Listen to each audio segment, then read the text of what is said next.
Delhi Dehradun expressway के बाद अब उत्तर प्रदेश को एक बड़ी सौगात मिलने जा रही है। 29 अप्रैल 2026 से गंगा एक्सप्रेसवे पर वाहनों का आवागमन शुरू होने वाला है, जो राज्य की तस्वीर बदलने वाला प्रोजेक्ट माना जा रहा है। करीब 594 किलोमीटर लंबा ये एक्सप्रेसवे मेरठ से शुरू होकर प्रयागराज तक जाएगा और हापुड़, बुलंदशहर, अमरोहा, संभल, बदायूं, शाहजहांपुर, हरदोई, उन्नाव, रायबरेली और प्रतापगढ़ समेत कुल 12 जिलों को जोड़ते हुए पूर्वी और पश्चिमी उत्तर प्रदेश के बीच सीधा और तेज कनेक्शन देगा। अब तक मेरठ से प्रयागराज का सफर 10 से 12 घंटे में पूरा होता था, लेकिन इस एक्सप्रेसवे के चालू होने के बाद यही दूरी सिर्फ 6 से 7 घंटे में तय हो पाएगी। इसकी सबसे बड़ी वजह है इसका हाई स्पीड डिजाइन, जिसे 120 किलोमीटर प्रति घंटे की रफ्तार के हिसाब से तैयार किया गया है। यानी सफर न सिर्फ छोटा होगा बल्कि ज्यादा स्मूथ और आरामदायक भी हो जाएगा। करीब 36,230 करोड़ की लागत से बने इस मेगा प्रोजेक्ट का निर्माण UPEIDA द्वारा कराया गया है। इसकी एक खास बात यह भी है कि यहां भारतीय वायुसेना के लिए लगभग 3.5 किलोमीटर लंबी एयर स्ट्रिप बनाई गई है, जहां जरूरत पड़ने पर फाइटर जेट भी उतर पाएंगे।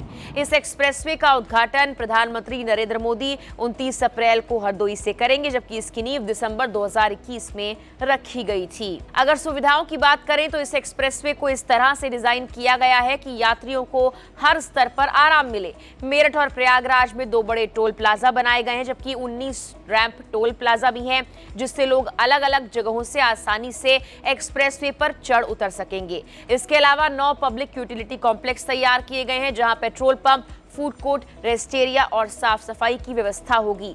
यानी लंबा सफर अब थकाने वाला नहीं बल्कि काफी हद तक सुविधाजनक बनने वाला है। इस एक्सप्रेसवे की एक और बड़ी खासियत इसके मजबूत इंफ्रास्ट्रक्चर में दिखती है। गंगा नदी पर लगभग 960 मीटर लंबा और रामगंगा नदी पर करीब 720 मीटर लंबा पुल बनाया गया है।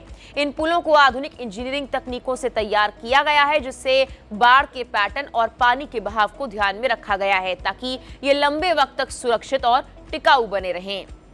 सुरक्षा के मामले में भी ये एक्सप्रेसवे काफी एडवांस नजर आता है। पूरे रास्ते पर CCTV कैमरे, आधुनिक ट्रैफिक मैनेजमेंट सिस्टम लगाए गए हैं, जिससे स्पीड लिमिट तोड़ने या नियमों का उल्लंघन करने पर तुरंत ऑनलाइन चालान हो जाएगा। एक्सप्रेसवे के दोनों किनारों पर तार की बाड़ लगाई गई है, ताकि आवारा पशु या अनधिकृत लोग अंदर ना आ पाए और हादसों को रोका जाए। इसके साथ ही आपात स्थिति के लिए एम्बुलेंस सेवाएं मौजूद रहेंगी। पर्यावरण को ध्यान में रखते हुए सड़क के किनारे और डिवाइडर में बड़े पैमाने पर पौधारोपण किया गया है, जिससे हरियाली बनी रहे। हालांकि इन सभी सुविधाओं का फायदा उठाने के लिए यात्रियों को टैक्स भी देना होगा। टोल टैक्स मेरठ से प्रयागराज तक कार से एक तरफ का टोल करीब 1,515 रुपए हो सकता है।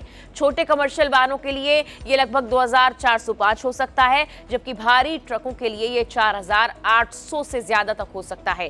पूरे एक्सप्रेसवे पर कुल 14 टोल पॉइंट होंगे, 2 मुख्य टोल प्लाजा मेरठ और प्रयागराज में और बाकी 12 बीच के हिस्सों में। खास बात यह है कि इस एक्सप्रेसवे पर 2 पहिया वाहनों की अनुमति नहीं होगी और अगर कोई नियम तोड़ता हुआ पकड़ा गया तो उस पर 20,000 तक का भारी जुर्माना लगाया जा सकता है। गंगा एक्सप्रेसवे सिर्फ एक सड़क नहीं बल्कि विकास का एक बड़ा कॉरिडोर माना जा रहा है। इसके किनारे मेरठ, उन्नाव, बदायूं, संभल, हरदोई और शाहजहांपुर में इंडस्ट्रियल कॉरिडोर विकसित किए जा रहे हैं।